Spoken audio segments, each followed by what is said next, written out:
अस्सलाम वालेकुम guys, I hope आप सब ठीक होंगे और मैं भी ठीक हूँ। आज दिल मुस्तर की एपिसोड नंबर 4।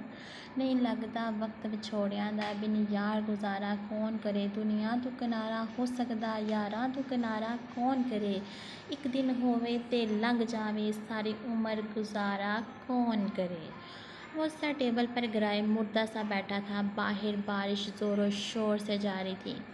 नबीहा को बारिश बहुत पसंद थी। हर बार जब बारिश होती तो वो अपने साथ अल्हान को भी इस बारिश में भिगाती थी। ये वह लड़कियों वाला शौक़ था जो नबीहा में बचपन से था, वरना इसकी ड्रेसिंग और बात करने के लठ मार अंदाज से वो लड़की कम और माही मुंडा ज़्यादा लगती थी। अल्हान अक्सर उसे माही मुंडा कहकर तंग करता था, जिसकी जवाब में वो इसके बालों को मुट्ठी में जकड़ कर पूरी ताकत से खींचती और छोड़ती तब थी जब अल्हान कान पकड़कर 10 बार उठक बैठक करने पर मान जाता था। अल्हान ने बेचैनी से सर टेबल से टिकाया और विंडो पैन के सामने जा खड़ा हुआ। वो वहीं खड़ा नमाग से बाहर बरसती बारिश को देखने लगा। नबीहा भी इस बारिश को एंजॉय कर रही होगी, इसलिए हम कलामी करते हुए विंडो पैन से पर्दे से खिले और हाथ बढ़ाकर चंद कतरों को हथेली पर लिया, यूँ जैसे बारिश के इन कतरों में नबीहा का लफ्ज़ छुपा हो। चंद मिनट अपनी हथेली पर पड़े पानी को गौर से देखकर इसने हाथ वापस बाहर निकाला और पानी बाहर उछाल दिया। क्यों अज़ियत देती हो मुझे, अज़ियत तो जिंदों को दी जाती है नबीहा, मैं तो मर चुका हूँ, मैं तुमसे जुदा होकर। अल्हान ने सर शीशे से टका दिया। मत आया करो मुझे याद भूल क्यों नहीं जाती हो, क्यों ऐसा माफ़ क्यों नहीं कर देती हो, मेरी सज़ा को कम ख़त्म करोगी नबीहा, तुम्हें खुदा का वास्ता है मत आया करो इतना याद, तुम्हारी याद मेरे ज़ख्मों पर आए खंडर को अखेर देती है और इन तकलीफ़दा ज़ख्मों से फिर खून रसने लगता है। नबीहा मैं क्या करूं, मुझे भूल क्यों नहीं जाती हो तुम। वो शीशे से सर टकराता बुलंद आवाज़ से नबीहा को पुकारता बिल्कुल भी होश में नहीं लग रहा था और आहिस्तगी से चलती हुई बेड साइड टेबल पर पड़े अपने सेल को उठा लिया। नंबर मिलाने के बाद वो सेल कान से लगाकर दूसरी तरफ बजती घंटी को बेचैनी से सुनने लगी, मगर मुसलसल घंटी बजने पर भी किसी ने कॉल रिसीव नहीं की। थक कर इसने सेल वापस रखा और फिर से खिड़की के पास आकर ज़बरदस्ती बारिश को देखने लगी। कितनी पसंद थी ना मुझे ये बारिश और इस बरसती बारिश में भीगना, इसने अफसुर्दगी से सोचा। मेरी सारी खुशियों को तुमने बर्बाद कर दिया अल्हान मलक, सारी ज़िंदगी शायद तड़प भी रहे होगे इस अज़ियत में जो तुमने मेरे पाक वजूद पर कीचड़ उछाल कर दी थी।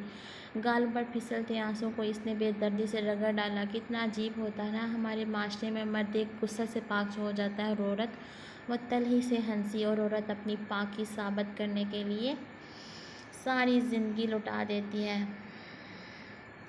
मगर मेरे साथ ऐसा कुछ भी नहीं हुआ। अल्हान मलक, मुझे अपनी पाकी साबित करने के लिए सारी ज़िंदगी नहीं लुटाना पड़ी। जिस शख्स की ज़ात से नफ़ी करने के लिए तुमने मुझ पर कीचड़ उछाला था ना, इसी शख्स ने मुझे वो इज़्ज़त दी, वो मुकाम लौटाया जो तुमने छीन लिया था मुझसे। कितनी बेयकीनी से कहा था ना तुमने कि नबीहा तुम मोहतशम इब्राहिम से शादी करके खुद पर लगे तमाम इल्ज़ामात साबित कर रही हो। तुम अल्हान मलक, तुम और तुम्हारी गंदी सोच ने ही मुझे इन इल्ज़ामात को साबित करने पर उकसाया था। तुम जानते हो मैं खुद गई थी मोहतशम इब्राहिम के पास कि वो मुझसे शादी कर ले, और देखो इसने मुझे जैसे बदकिरदार औरत से शादी करके तुमसे या तुम्हारे बाप से बदला लेना चाहा था, बल्कि इसके लिए वो मुझसे मोहब्बत करता था। उसे इस बात से फ़र्क नहीं पड़ता था कि मैं किसी मर्द के साथ इसकी बीवी बनकर पूरे 6 माह गुजार चुकी हूँ। उसे इस बात से भी फ़र्क नहीं पड़ता था कि मैं तलाक चाहता हूँ, जिस पर इसके शोहर ने बदकिरदार का दब्बा लगाकर तलाक दिया, क्योंकि वो मुझसे मोहब्बत करता था। अल्हान मलक, मोहतशम इब्राहिम मुझसे, नबीहा अब्बासी से, एक बदकिरदार लड़की से मोहब्बत करता था। वो विंडो पैन से टकाए वैसी मोहब्बत नहीं जो तुमने मुझसे, लफ्ज़ी मोहब्बत ओनहा वो इस्ताज या हंसी। लफ्ज़ी मोहब्बत भी कोई मोहब्बत होती है क्या अल्हान मलक? नहीं, वो मोहब्बत नहीं थी, दिल लगी थी जो तुमने मुझसे की। मोहब्बत तो वो है जो मोहतशम इब्राहिम मुझसे करता है बिना किसी तलब के बेरिया खालिस और मोहलिस मोहब्बत। और सच कहूँ तो मोहब्बत तो मैंने भी तुमसे कभी नहीं की, कभी नहीं। नबीहा ने नफ़ी में सर हिलाया। तुम इस काबिल थे ही नहीं कि नबीहा अब्बासी अपनी मोहब्बत तुम पर ज़ाया करती। नबीहा अब्बासी बहुत ख़ास है और अपनी मोहब्बत भी ख़ास लोगों पर ही निछावर करती है, और वो ख़ास शख्स मुझे मिल चुका है इल्हान मलक। मुझे वो ख़ास शख्स मिल चुका है। अब मैं अपनी हर खुशी, हर ख्वाहिश, जिसको तुमने आग में झोंक कर राख कर दिया था, फिर से चिंगारी बनाऊंगी। और देखती हूँ इस बार किसी में इतनी ताकत है कि वो मुझसे कुछ भी छीन कर उससे आग लगा पाए। नबीहा ने दुपट्टे से आंखें रगड़ी और घुटनों पर जोर देकर ज़मीन से उठ खड़ी हुई। मैं फिर से वही नबीहा अब्बासी बनूंगी जिसे तुम मार चुके थे। मैं ज़िंदा हूँ, अभी ज़िंदा हूँ और ज़िंदा रहना चाहती हूँ मोहतशम इब्राहिम के साथ। हाँ, मुझे अपनी बाकी ज़िंदगी मोहतशम इब्राहिम की संगत में गुजारनी है, क्योंकि मोहतशम इब्राहिम ही वो ख़ास शख्स है जिस पर नबीहा अब्बासी बेधड़क अपनी मोहब्बत लुटाएगी। इसने हम कलामी करते हुए सैल उठाया और आई एम वेटिंग एग्जैक्टली के अल्फाज टाइप करके आई एम वेटिंग एक्चुअली मोहतसम के अल्फाज टाइप करके मोहतशम के नंबर पर सेंड किए और बाहर टेरेस पर आ गई। रानी नबीहा अब्बासी पूरे 5 साल बाद उसे एहसास हो ही गया था कि वो यादों के शराब के पीछे अपनी मौजूदा ज़िंदगी ज़ाया कर रही है। गलती ज़िंदगी का एक वर्क है और रिश्ता दोस्ती है, तल्लुक़ एक किताब है। सिर्फ एक वर्क की वजह से किताब ज़ाया नहीं करनी चाहिए। मेरी गलती तुम थे इल्हान मलक, और मेरी किताब मोहतशम इब्राहिम है। तुम्हारी वजह से मैं अपनी जीती जागती ज़िंदगी की किताब ज़ाया नहीं करूँगी। इसलिए मैं आज मैं अपनी गलती की वो वर्क अपनी ज़िंदगी की किताब से हमेशा के लिए फाड़ रही हूँ इल्हान मलक। मैं नबीहा अब्बासी तुम्हें हमेशा अपने दिल से, दिमाग से खुरच कर निकाल रही हूँ। मैं तुम्हें आज़ाद करती हूँ इल्हान मलक। नबीहा ने टेरेस के बीचों बीच खड़े होकर मुँह आसमान की तरफ उठाया। आंखें गली, बारिश के कतरे उसे भिगो रहे थे और वह भीगती जा रही थी। सब कुछ भुलाकर, सारी तलियाँ, सारी रंजिशें, सारी अज़ियतें, सारे दुख, सारे गम भुलाकर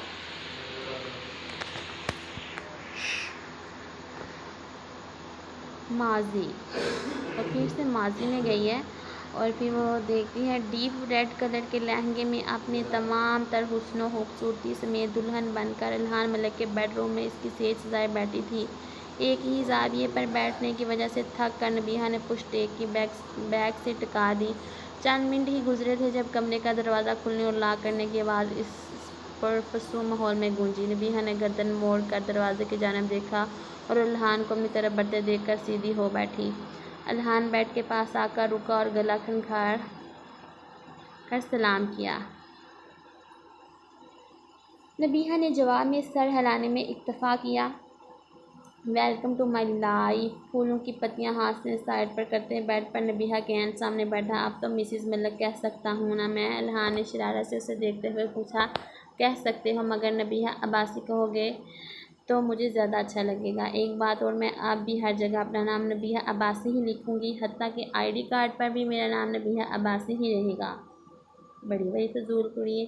अलबत्ता वालिद या शोहर के नाम की जगह अब हाशिम अब्बासी की बजाय इल्हान मलक लिखने में मुझे कोई इतराज़ नहीं। नबीहा ने उसे देखते हुए अगली प्लानिंग भी बता दी। मैंने तो सुना था कि शादी के बाद लड़की में थोड़ा हिचकिचाती हैं, शर्माती हैं, मगर तुम्हारे केस में मुझे बिल्कुल भी नहीं लग रहा कि मैं तुम्हारी ऐसी कोई अदा देख पाऊँगा। वो बेचारगी से बोला। इसकी बात पर नबीहा ने ब्लश करते हुए इसके बात पर ज़ोर से मुक्का मारा। थैंक गॉड तुम लड़की हो। इल्हान ने हंसते हुए इसके ब्लश करते सुहेल गालों पर चोट की। अच्छा बस अब ज़्यादा फैलो मत।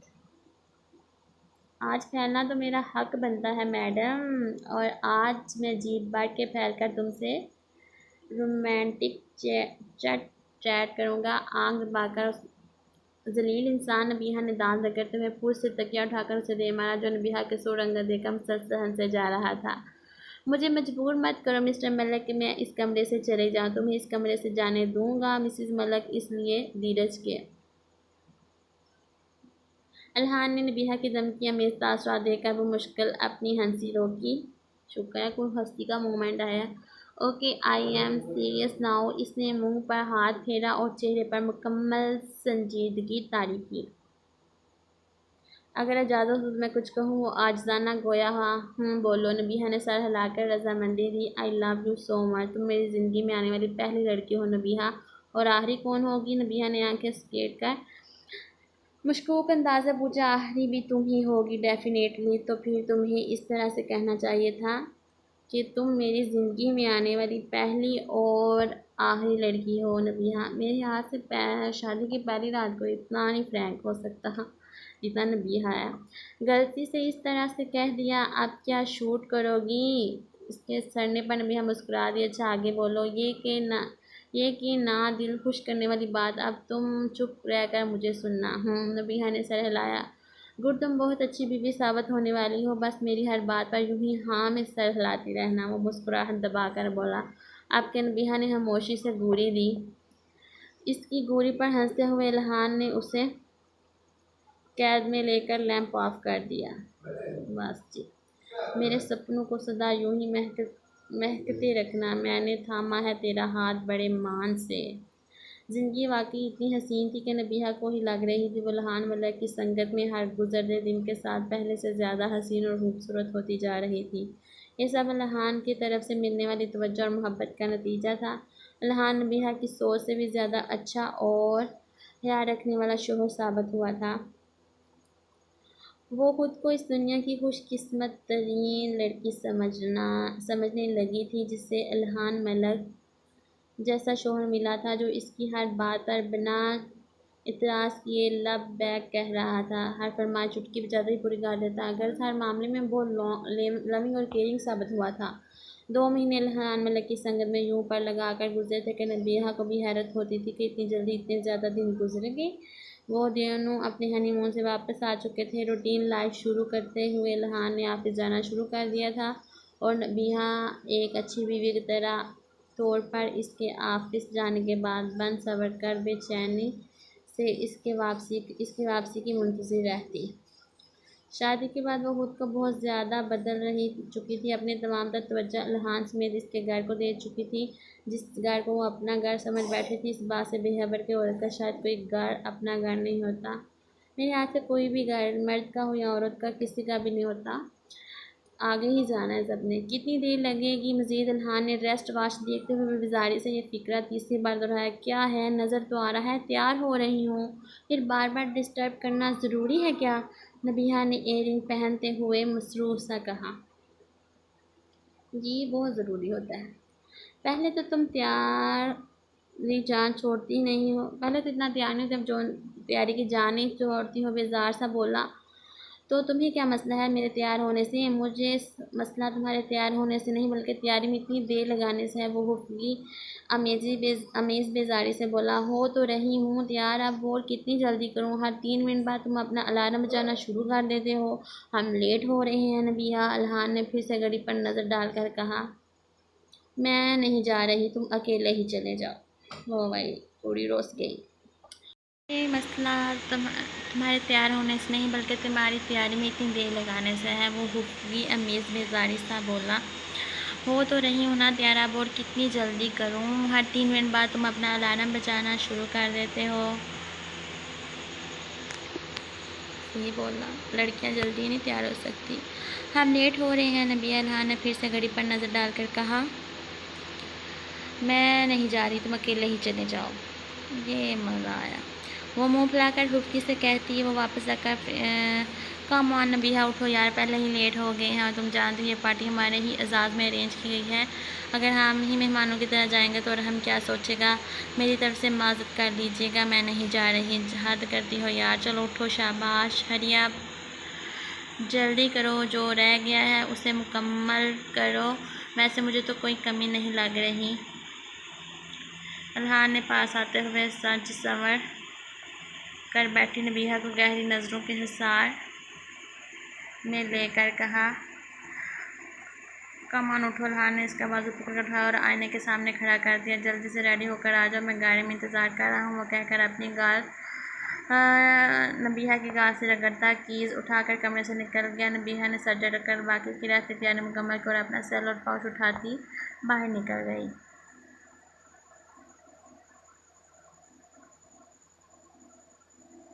अरहम अफसार ने ये पार्टी अपने बेस्ट फ्रेंड अल्हान मलिक की शादी की खुशी में अरेंज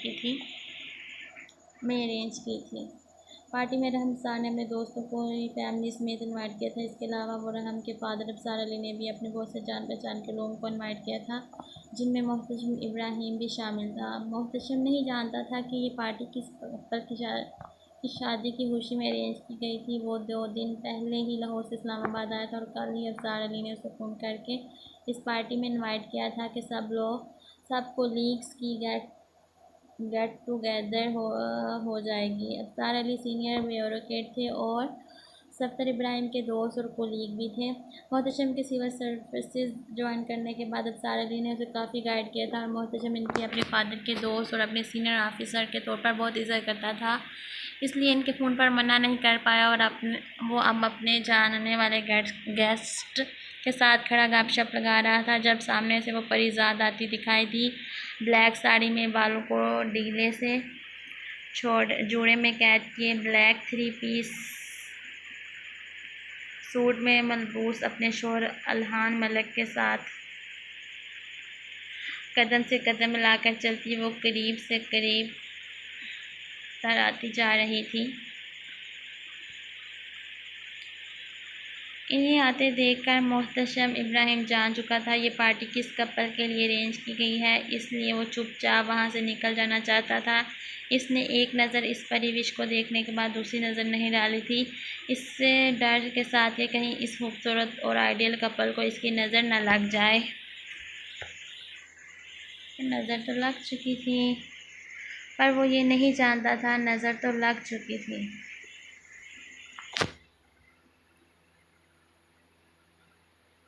इस आइडियल कपल को मगर इसकी नहीं बल्कि अबीरा जबरान की। उम्मीद करती हूँ आपको मेरी ये एपिसोड पसंद आई होगी। लाइक शेयर एंड सब्सक्राइब ज़रूर कीजिएगा। अल्लाह हाफिज़। नेक्स्ट एपिसोड के साथ हाज़िर होंगे दोबारा।